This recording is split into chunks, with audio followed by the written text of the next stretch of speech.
Welcome back to another episode of the Daily Real Estate Investor Podcast. This is a show about achieving financial freedom through real estate investing. And today's guest is going to share his story on how he has done just that. Really excited. I'm really excited to have Daniel Kong on the podcast with us. Welcome, Daniel. Thanks for having me. It's love you guys' stuff. Excited to be on the show. Oh, thank you. Likewise.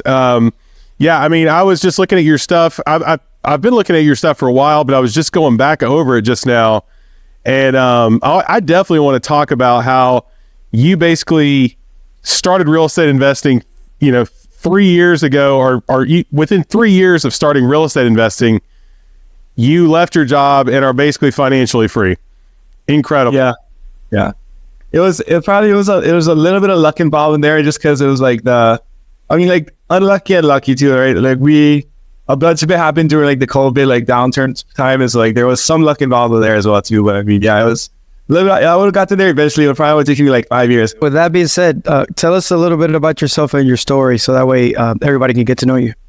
Yeah, so in 2018, I was working as a software developer, zero real estate experience. I mean, not the most financially responsible. I was always told don't have debt, so I had no debt. But then no savings or anything like that. So I just was renting a basement, kind of living my life. Not the most frugal person, to be honest with you. But then I read this book called Rich Dad Poor Dad, which blew my mind. This whole idea of passive income. In my whole life, I've only known 9 to 5. So I went to school, I got good grades, I stayed in my lane and just working a 9 to 5 job. And I was happy. There was nothing wrong with that. But then when I read this book, Rich Dad Poor Dad, it opened my eyes to this idea of passive income and financial freedom. It's I never even knew that was a thing back in the day. I never met anybody who was financially free. And so it started this journey of just okay, I just started super hungry for this. Started reading a ton of books, podcasts, and just consuming as much as I could on financial freedom, and then also real estate investing. Originally, after reading the book, I was going to try to go into stocks because I was hey, I feel I could reach financial freedom through passive income from stocks. But after all my research and kind of going down that rabbit hole, it came to the conclusion that was not a viable path for me. Kind of dove all into real estate investing. The huge Bigger Pockets fan, they talk about the BRRRR strategy, which is basically a way to get cash flow rentals when you don't have money. So I scraped. There's a creative way I was able to access some money when I first started. We can talk about that later if you want to. But to got access to some funds, started doing BRRRR out of state because I live in Hawaii, and it's not a great cash flow state in Hawaii. That first year, did 6 BRRRRs in Indianapolis. And then it's hey, let's try to do some fix and flipping in Hawaii because Hawaii is a great fix and flip state. And so let's do fix and flipping in Hawaii to build my BRRRR machine in Indy faster and to kind of reach that financial freedom number. But I got very lucky in Hawaii and found a bunch of BRRRRs in Hawaii that kind of supercharged my cash flow. And so in 2.5 years, I housed just under 10 grand net cash flow and from my rental properties, which was more than I was making at my W-2 at the time. And so at that point, it was okay, I feel the time I'm spending over here in this real estate space is 10x what I'm getting in return than for my W-2. And so it was actually, we did it 2.5 years, but then I was nearly married and my wife was just not she was not happy with me saying I wanted to quit my job. So it was just a little bit of just kind of negotiation with her. And so after another 6 months, I finally would say, hey, make that transition from W-2 to now financial free, but now also just trying to build wealth and grow that ghosting a little bit more. Dude, that's amazing. I love that although you're in Hawaii, which is a very expensive, relatively speaking, a very expensive market, that you were still able to figure out how to get some BRRRR properties done. I love to talk about that. But you hit on a strategy that I really love, which is flipping properties to fund the long-term investment side. So you were flipping properties to fund the BRRRR strategy. So in theory, if for a market like Hawaii where the properties are more expensive, but they're it's like the California flips you see on TV, right? You buy for 500 grand and put 100K into it for the fix up, and then you sell it for $1 million. You've made net of all the expenses 400 grand after all agent fees and all that. I mean, that's a flip that's life changing money, because then you take that 400K and you do the out of state BRRRR properties in Indianapolis. That 400K goes a long way, right? So I love what you've done here. So how did you, let's see, you were a software engineer. So how did you make the jump from software engineer with no real estate? I know you said you like bigger pockets. Software engineer with no real estate to flipping properties in Hawaii, then buying BRRRR properties in Hawaii, and then investing out of state. Like, what was the thought process that went into that? And I ask because there's a lot of people that are listening to this that don't own any properties. They want to get going. They want to flip. They want to do BRRRR deals, and they just don't know how to get started. So actually, I mean, like, I actually started out of state first, because the properties, like you said, you're trying to purchase for $500,000, $800,000 for a purchase price. In my mind, that's impossible, because like I don't have any money to start with. But then I feel like in a cheaper price point like Indianapolis, like the houses we can buy for like $50,000 to like $80,000, like that's something that where I feel like I can kind of round up some money where I can play with. And so like in the very beginning, it was like I had zero real estate experience, but I was like super hungry. So like I literally was reading like 3 or 4 books a week, just consuming like 9 to 5 working, and then like 5 to 12 reading and just podcasting. And so like I actually like wrote like a little small script. It was like for my software thing, just trying to find the right market. Like, so I basically like scraped the web for like all turnkey properties, put it to a data spreadsheet and say, on average, where is the highest cash flow on these turnkey properties? And the reason why I did that was because on the BRRRR strategy, on the refinance, you want to refinance into a cash flowing rental. So if the rental properties in that area on average cash flow higher, it's a lot easier process for you to find a property that's going to cash flow positive on the back. Make sure that like the market that I was in, it was going to cash flow positive on when I was doing the refinance. And so Indianapolis, it was like Memphis, there's a few different kind of like cities that kind of like met that metric. And then like with some more digging and research, it just so happened like Indianapolis was the one that I chose. Started out of state, just like I read David Green's How to Invest Out of State Real Estate Investing, and I just followed whatever the book said. Like just basically whatever you said to do, call the agents, call the wholesalers, call the property managers, call the project managers. I just did exactly like what the book said. And then that's how I started to do like the first BRRRR deals, like out of state. That's cool stuff. I know, honestly, I've never heard that somebody, you cash flow a lot, and then when you refi, your cash flow obviously reduces. But you got a turnkey property, which for those that don't know, turnkey is basically you get the property with a tenant already in it. Didn't buy any turnkey properties. What I did was I like scraped the web for the turnkey properties that were being sold to find on exit which ones would be cash flow positive. So I guess all of mine were BRRRRs. I have never bought like a turnkey. It was a turnkey was just to see if the market supported like cash flow on the back end on the refinance. That's interesting. When you first got started, you mentioned that you got access to some cash. How were you able to get that cash, and what avenues did you use there?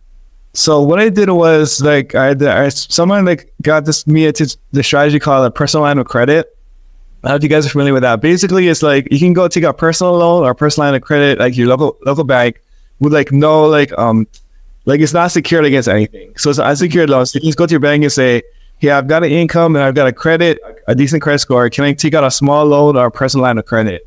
And so I went to like 5 banks on one day, like in my market, and say, apply for like it's 15, 20, 25, 30, whatever they'll give me as far as just like a personal line of credit. And then because I didn't have any other like debts at the time, like when I applied, I had like 0 debts, but then like and a decent income, right? So like one bank gave me like 15, one bank gave me like 20, one bank gave me 25. So I got like a bunch of like personal lines of credit from 5 different banks. And then like total, I got about like a little over $100,000 in just access to money. And so the way that line of credit works is you only pay interest on it when you have it borrowed. You can do this with a personal loan or personal line of credit, but basically if you don't have any like assets, this is a way that you can actually access funds like from just by having a job and a credit score. So got a little over $100,000 in like access line of credit. And then I also took a loan against my 401k. So like if you have 401k, you can take a loan either 50% or $50,000, whichever is less.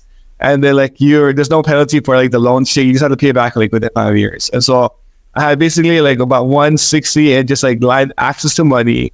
And I was like, hey, this is enough for me to play in the Indianapolis market. And so went to buy a deal for a wholesaler for $70,000, put in a $30,000 rehab, it appraised for $140,000. I refinanced out my $100,000 that I used to do it, paid back my line of credit and everything. And then it rented for $1,000 and my mortgage was like $750. So that was like kind of like my very first deal. Yeah. And just a word of caution for those that don't know, when you have a line of credit, obviously if you max it out, you're going to have to pay interest on that.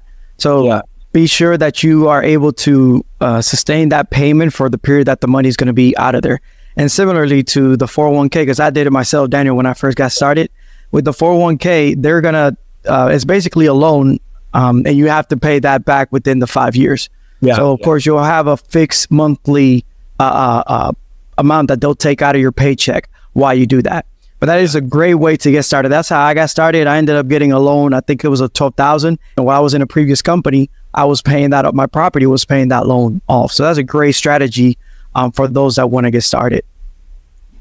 The other cool thing about the 401k loan is that you're borrowing it from yourself. And so you're paying yourself interest.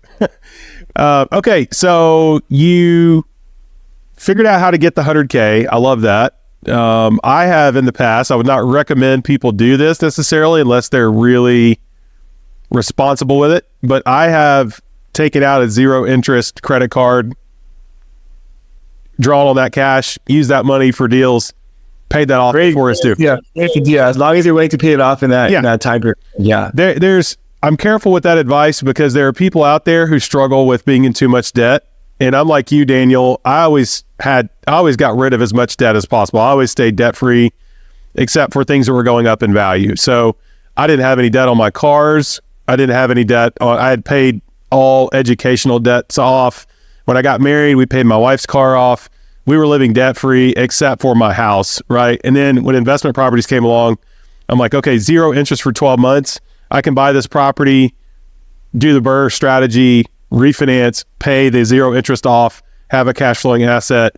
And that's how, I mean, that's just velocity of money 101. You take money at a low interest rate or zero interest at the time, and you apply it to something that's making you a much higher return, make money off the delta in the middle, and then pay the debt off, right? And I love that you were able to figure that out on the personal line of credit side. So on the personal line of credit side, were you doing this at commercial banks? I'm guessing was this like a commercial line of credit for you? No, a personal line of credit. That's why it has to be a personal because I didn't have a business at the time. Personal line of credit, but it's not showing up. I guess when you were going to apply for these loans to buy these properties or refinancing the Burr deals, were all those lines of credit showing up on your credit report? They are showing up on your credits. Okay. Your W-2 income was so good that it didn't matter.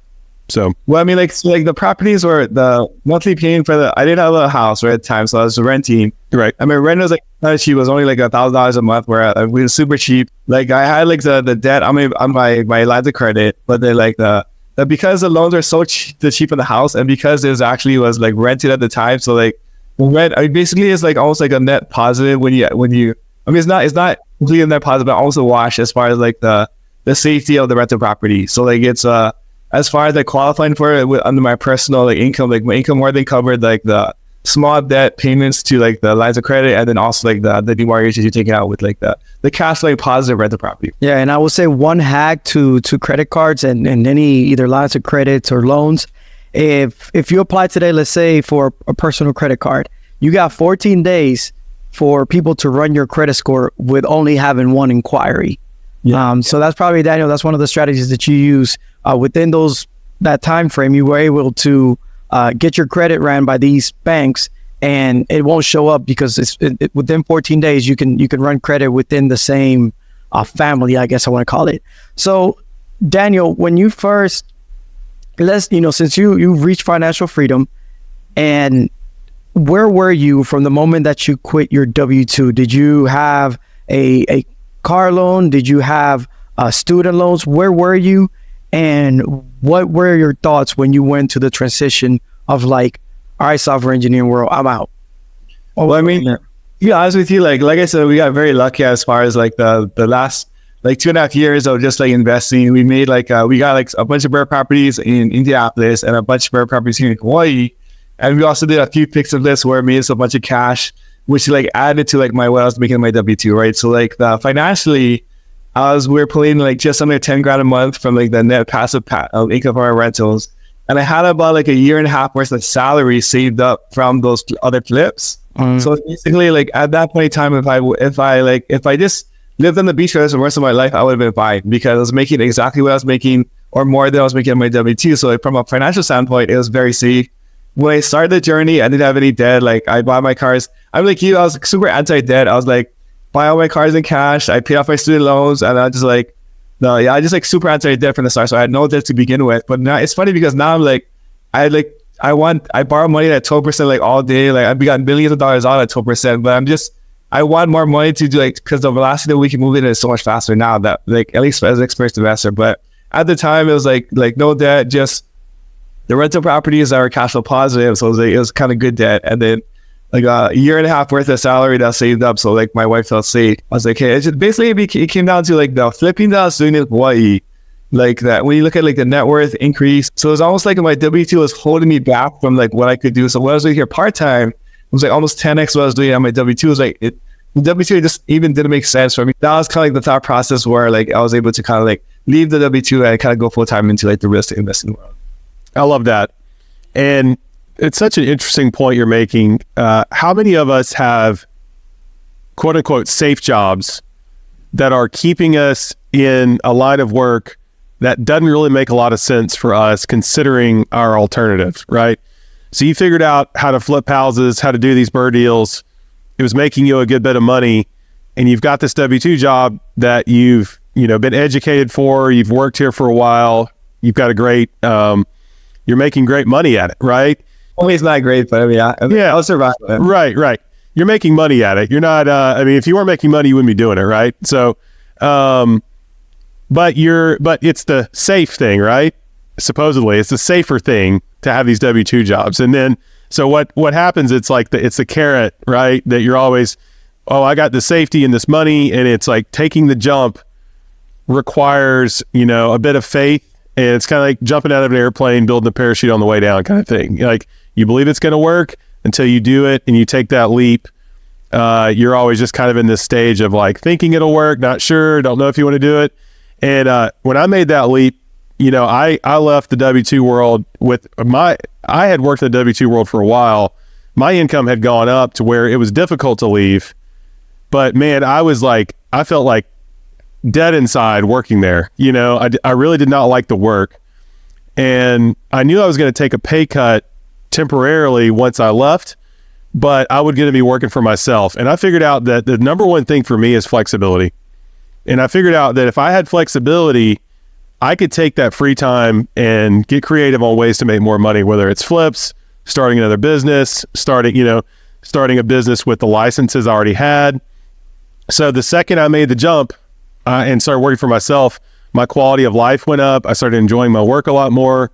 I was a lot less stressed, and my income went through the roof. So I know this would be the case for a lot of the listeners out there. I would just encourage you, don't do anything rash and do anything irresponsible and put your family in harm's way by just jumping out of your job with nothing to do.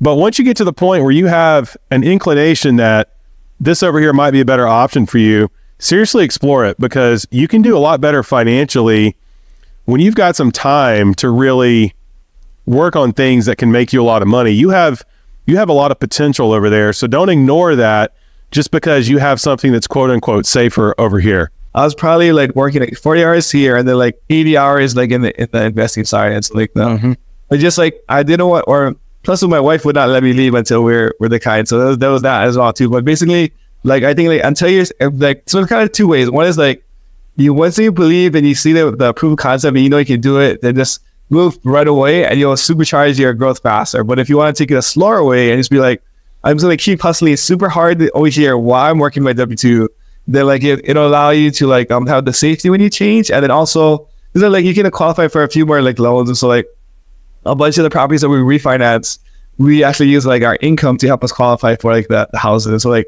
got a little bit lower interest rate. I mean, you can still do it as a DSCR loan, these other things too, but just there's another way where like you can just side hustle super hard until like this it doesn't make sense to leave that. Yeah, and I also had the side hustle thing going on.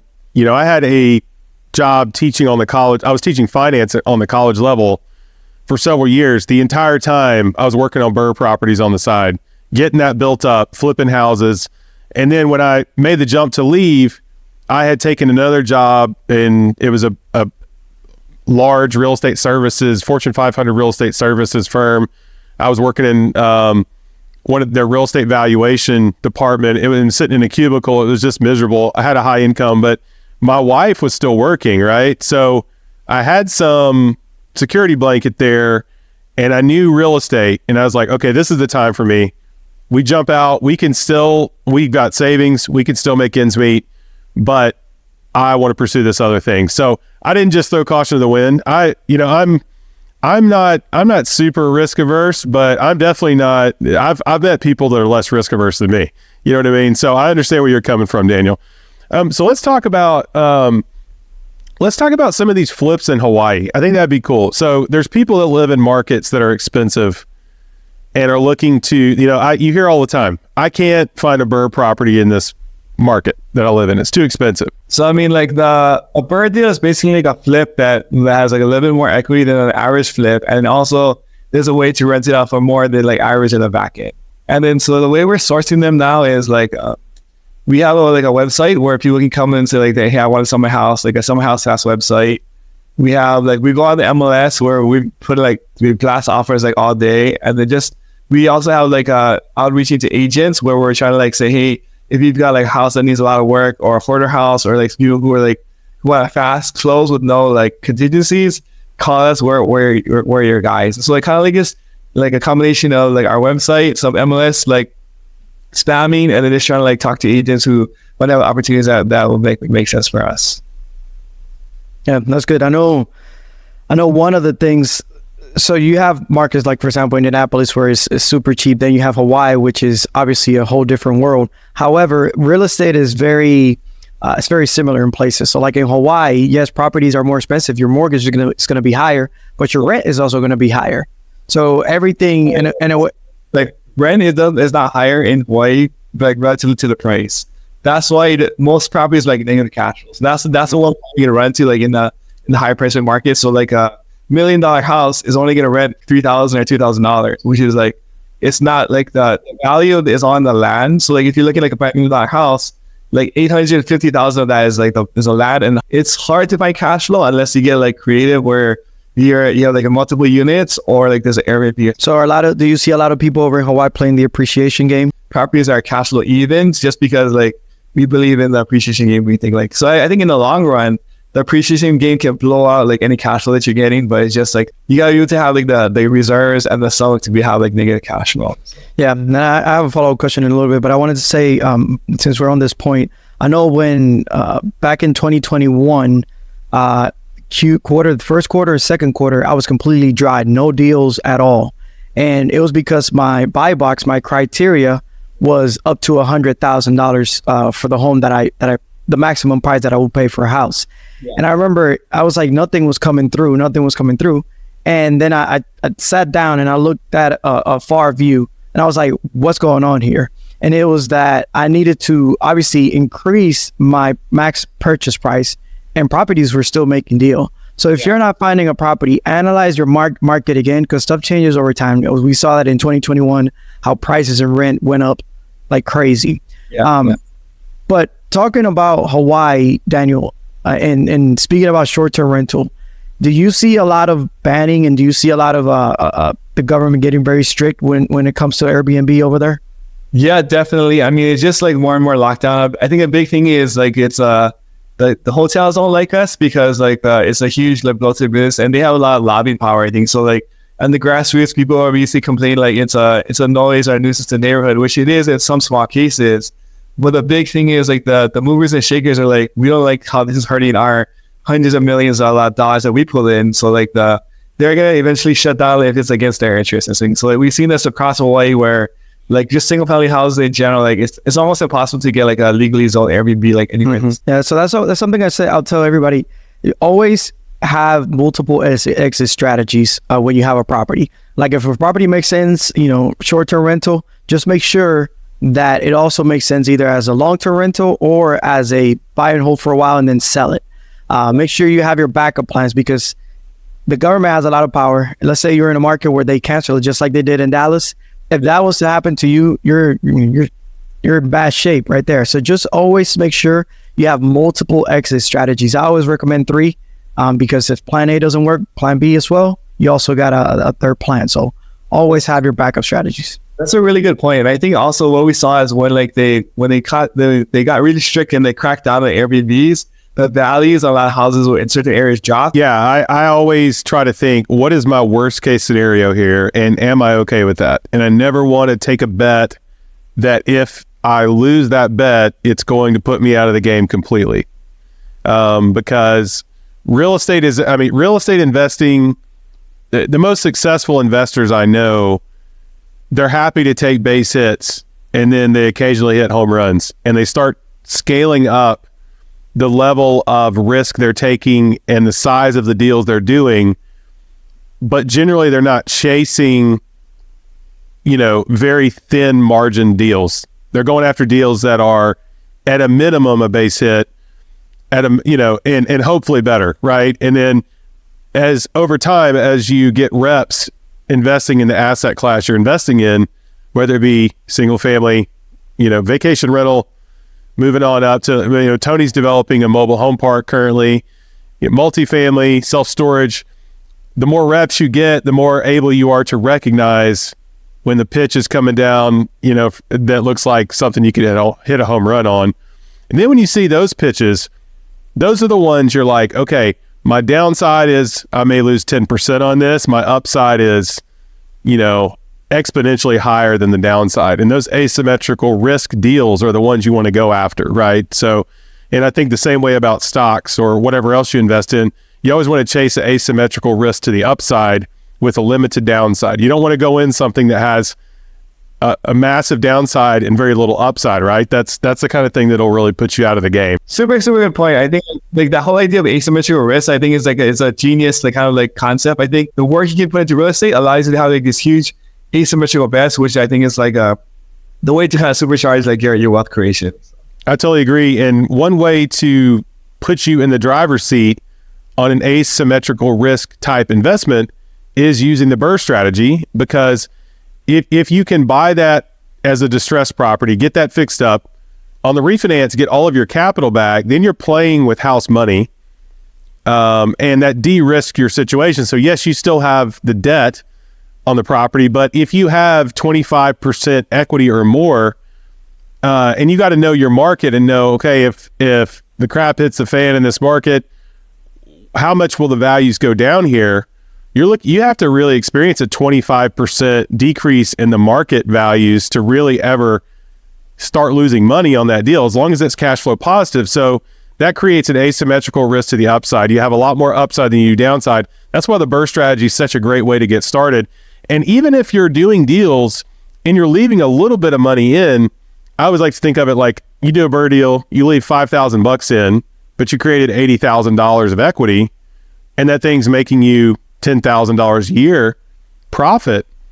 Well, your cash on cash return on that $5,000 just on the profit is 200%, right? So I'll take that all day long. Like Warren Buffett's gotten 21% his entire career. He was the wealthiest man in the world for a while. So if you can be 21% a year with your money, just keep doing deals, and it will pile up for you. Yeah, I was gonna say. So speaking of risk, let's take a 100-foot view real quick, and I'm gonna ask a question to both of you guys. How do you guys, when you face a risky situation in general, not necessarily real estate, but in general, when you face a risky situation, how do you guys help yourself by taking the opportunity? What actions do you take, or what data do you look for when you're about to take the jump or not take the jump? One of you guys can go first. I think for me, I just look at all the things that could go wrong and how can I mitigate that, right? So you're gonna buy a property out of state, are you trying to figure out all the things that could go wrong? What if my house burns down? What if I can't find tenants? What if I'm in a bad neighborhood? What if I can't find a property manager? And just try to list every single thing that could go wrong and the risk associated with it. And I love your story. I think I hear a lot of my friends have the exact same story. I think for me personally, I'm super risk averse. I know it sounds crazy because you're a real estate investor and there's risk involved, but I'm a super risk averse person where I don't like betting unless I know I can win. And so for me, I rather so I think I probably stunted some of my growth by not leaving sooner. But then I was I want to make sure that that I'm super secure financially before I make the leap. So that's why I was I made sure that I was very sick. When I made the leap, it wasn't there was no leap of faith anything else. I was already set at that point in time. So I just but I was grinding like super hard. Then work backwards to say like, what is like the way to kind of prevent this or stop this or like lower that risk, and then how much time, energy, and money is that going to cost me? And you kind of add them all together, and like there's a formula where like, okay, if I just make enough phone calls, I can find the credibility of the property manager, or like, I can, if I'm in a big city, I can always find a deal because there's a lot available, right? Or like, let's say like if my house gets burned down, I'll just buy like insurance on this house. And so there's a lot of ways that where you can like see like the risks that you're facing and either mitigate it or like get it down to like very small. I always think the greatest risk when I'm analyzing a deal is what you don't know, right? Like if you know all the different variables in your equation, you can mitigate the risk. Typically where investors will get themselves in trouble is they won't know one piece of it and they'll make an assumption that assumption is incorrect. So let's say, well, I don't know what vacancy rate is here, but I'm going to say 5%. Well, if vacancy rate's 15% in that market, your cash flow just got nailed, right? Or I'm going to assume insurance is $1,000 a year and insurance has gone up 40% in the last year. You don't check on the insurance rates. You get in your deal. Your insurance comes in $4,000 a year. Your cash flows just took a major hit. So I always try to ask myself, what is it that I don't know in my analysis that I don't feel comfortable with in my analysis, and really dig into that. So I start there. And if I feel like I could do Burr properties in my sleep now because I've done so many of them. But when I started off, it was like the unknowns were, is my contractor going to be able to do this project at what they're quoting me? And very often they would go over budget. So I started learning I had to actually estimate higher than what the contractor was telling me to compensate for them going over budget. Another thing is, you think you can do this Burr deal in 3 months, but if it takes 6 months, there's holding costs. Your holding costs have doubled. So are you estimating a proper hold time on your Burr deal?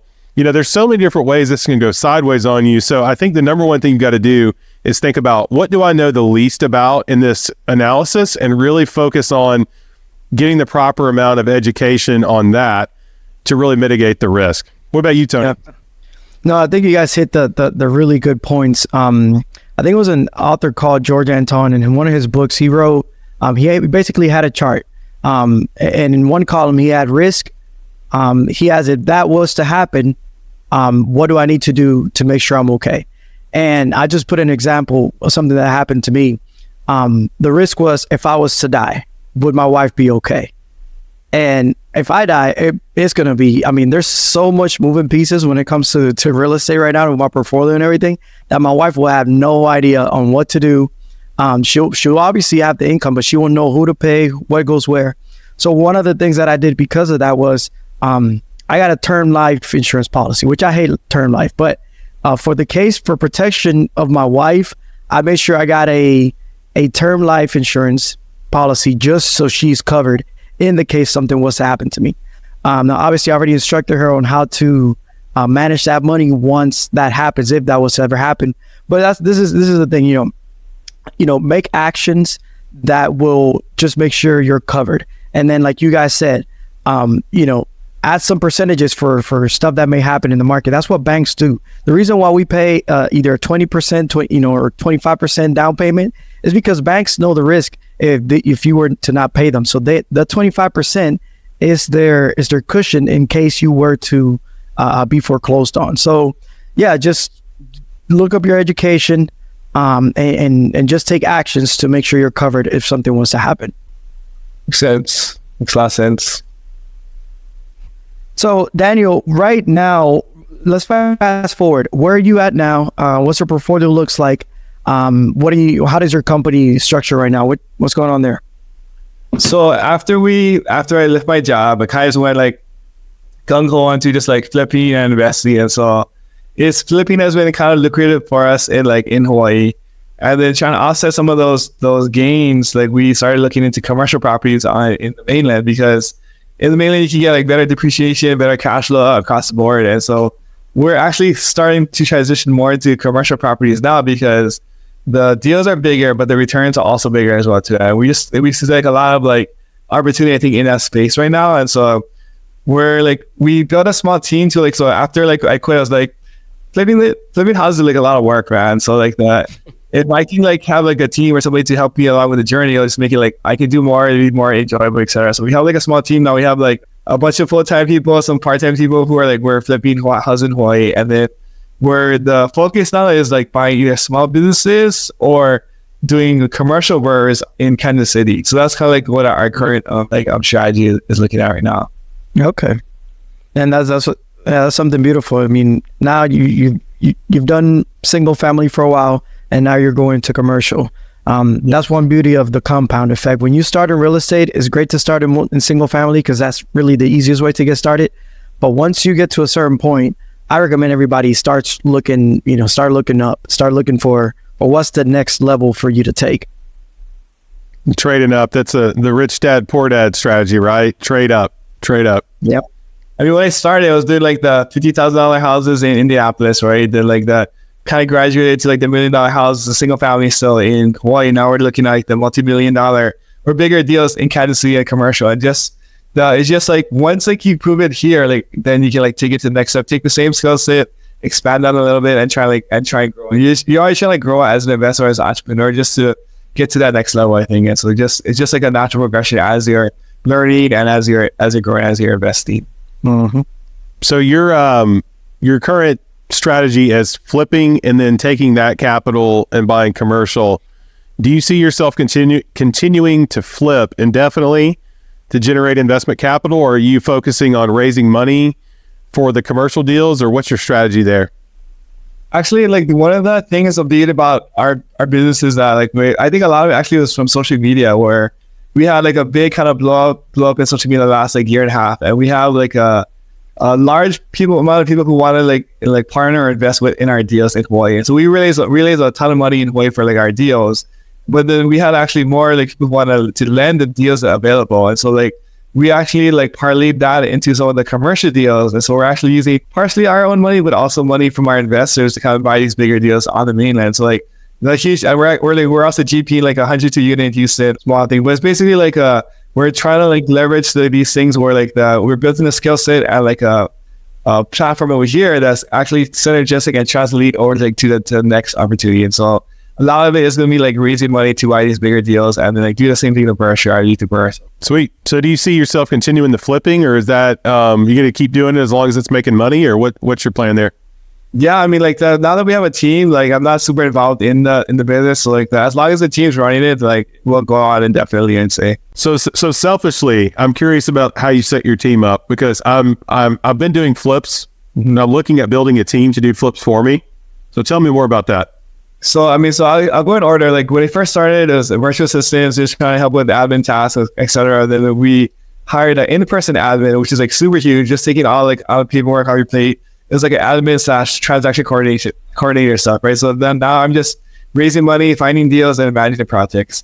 The next hire was a project manager to help like manage all the projects. So now I'm just finding deals. And then after that, we hired a lender relations person. So like a accounting / lender relations. So we got a girl who's doing like, so these are all in person right now. And there's like, we have a virtual bookkeeper who helps our lender relations / accountant in person to kind of support her and do like more of the busy work.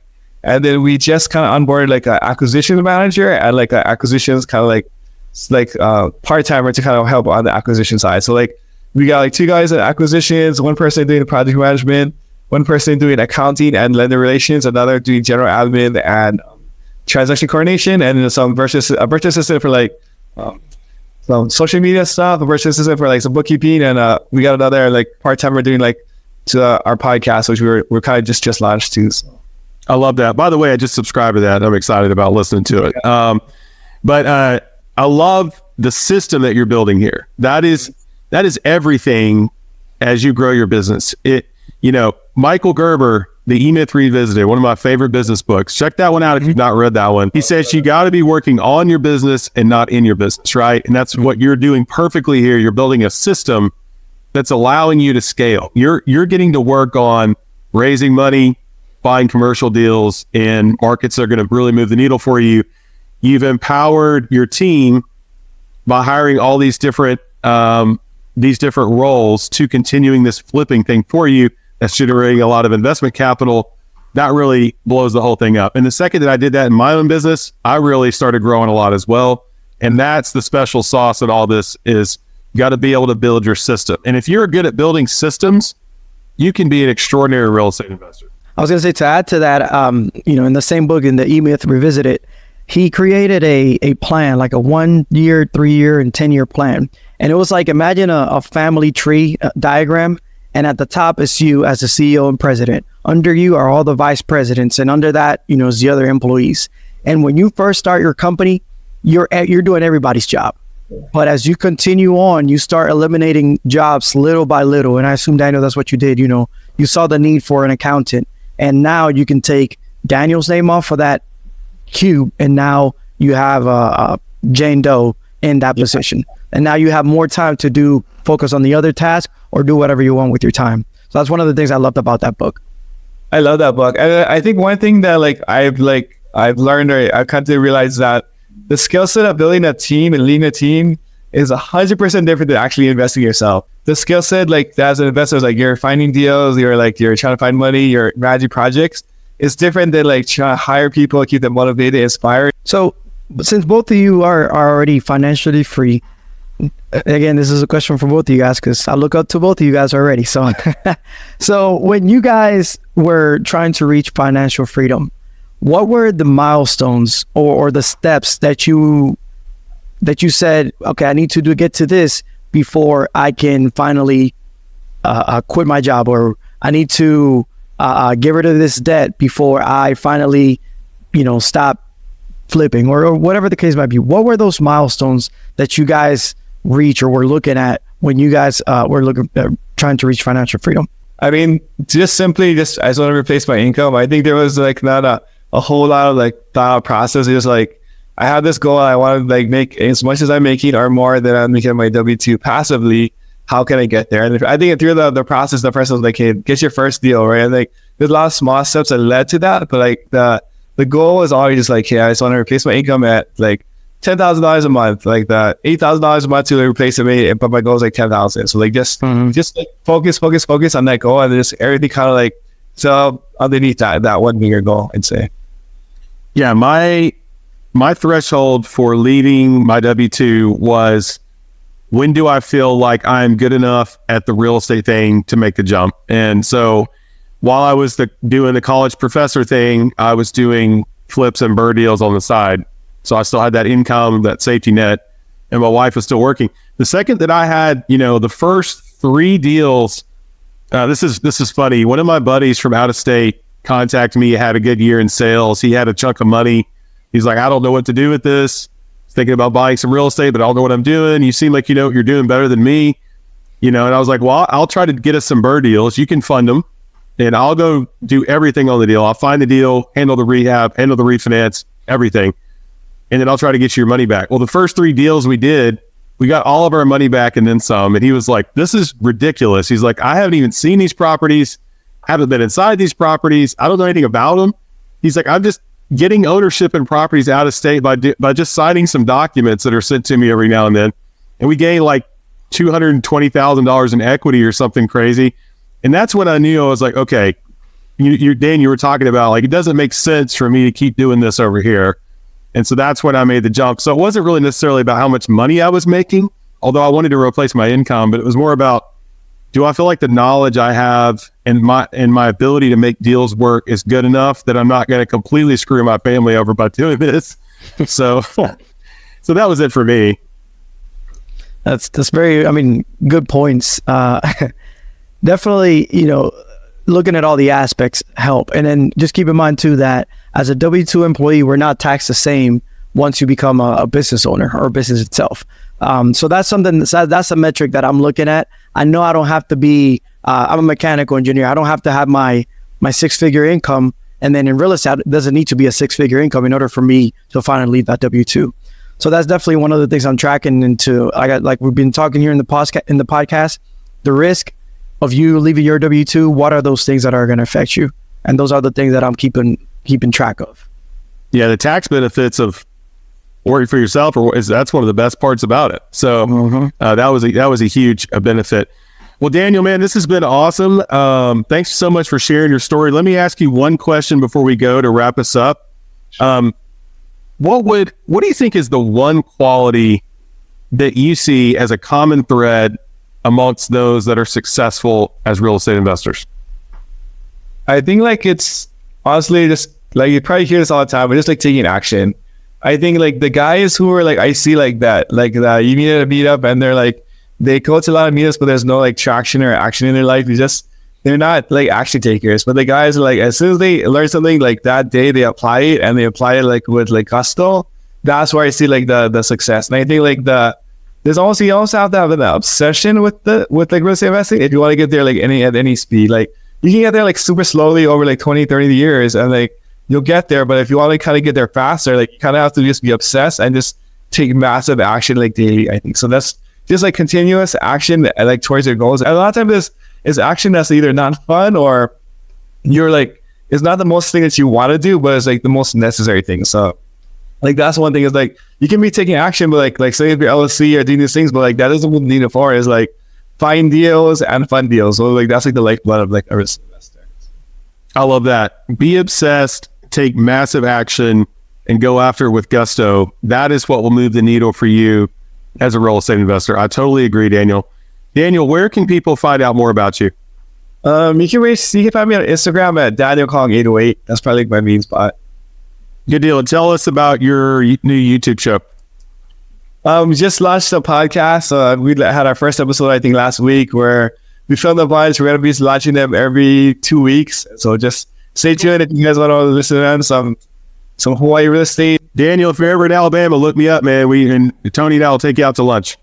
Will do, man. Thank you. Appreciate it. Absolutely. Thanks so much for joining us today. And guys, we appreciate you listening in. Hit the like button. Share this with your friends. If you haven't left us a rating, leave us a rating on the podcast platforms you're listening to. And if you're not subscribed on YouTube, please subscribe. We love you guys, and we'll see you next time.